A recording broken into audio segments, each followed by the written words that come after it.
Zooey Mama.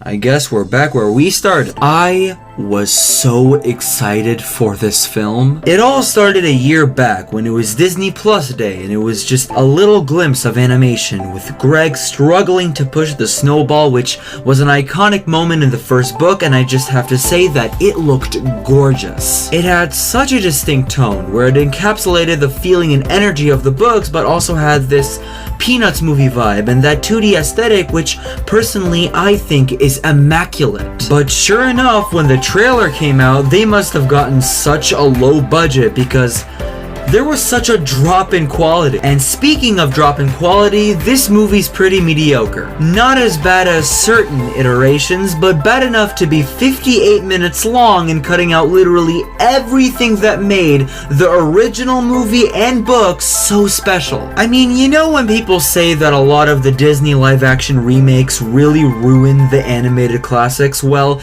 in this case, this Disney animated remake ruined this live action classic. So what do you know, Disney? You managed to own that too. And not to mention that this movie is 58 minutes long. It's not even a movie. I mean, honestly, I'm thankful because it wasn't even enjoyable when it was at 30 minutes, but they genuinely put most of the story of what made it not just special, but made it have coherent sense, and they just completely destroyed it. So it is like a Disney remake. I mean, they cut off the Wizard of Oz play, the wrestling was mentioned, that's it. The Safety Patrol, the Safety Patrol, which was an essential breaking point for Greg and Rowley's relationship. You know what, Greg?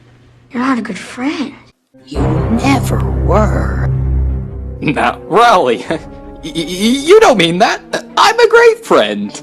We both know that's not true, Greg. And the funny thing is, I could compare all day long, but there wouldn't be a comparison to begin with because this film decides to skip over half of it. This film can't even go beat by beat and not even make anything that could make it any better. Well, except the fact that in this version, Greg is the one that makes the Zooey Mama comic strip, and then Rowley just takes it.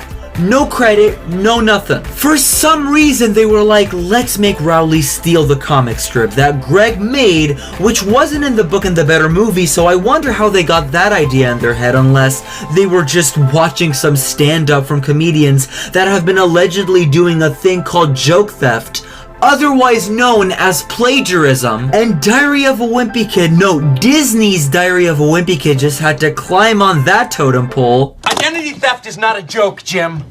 Millions of families suffer every year. And by the way, not to mention the fact that this is the reason that Greg and Rowley get mad at each other, so how underwhelming, right? I mean, what was this movie trying to achieve? Make Greg more redeemable? Because you're not really doing that. You're just making them both pretty terrible. The immediate issue of this film is that there is no motivation for Greg in this movie. He's just a little worried about middle school and nothing else. In the original, Greg went into middle school thinking he was gonna be a rock star. I mean, he put himself on number 19 out of 200 people in his fictitious little popularity chart and wanted to be immortalized. In this one, he just wants a lunch table, at least from the information that I gathered watching this. The emotional satisfaction is gone. Most of the characters that you'd think you'd see more of are just there as fan service. And aside from Greg, everybody looks off. I mean, Jimmy Neutron has better animation than this.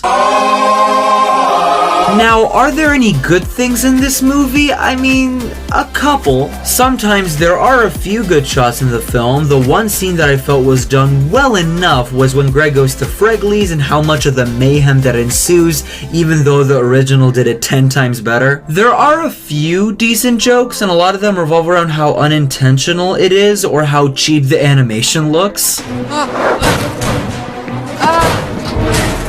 But I gotta go to the bathroom. And this is something that I never thought I'd say, but I think this film was pretty well casted. Not perfect, but much better than a lot of other movies. Just kinda wish that Susan didn't have to voice act in a cave, but other than that, I mean, you know, it's fine. We were worried sick about you two. Where were you boys? But this movie just isn't good. It's weird because this could have been great, and honestly, they shouldn't even have made a movie on the first film again What they should have done was a different book, one that is superior to all the other books, one called Cabin Fever. I mean, when I saw the initial teaser animation that wasn't even in the movie, by the way, I thought, oh my god, they're making a Cabin Fever movie. But I was proven wrong, and now with the knowledge that there's gonna be another movie, a Roderick Rules movie next year, that means that I have to wait until 2026. And I don't want to do that. So I'm gonna give the animated Wimpy Kid movie a 4 out of 10. It's really forgettable and really not very good. Are you going to finish that croissant?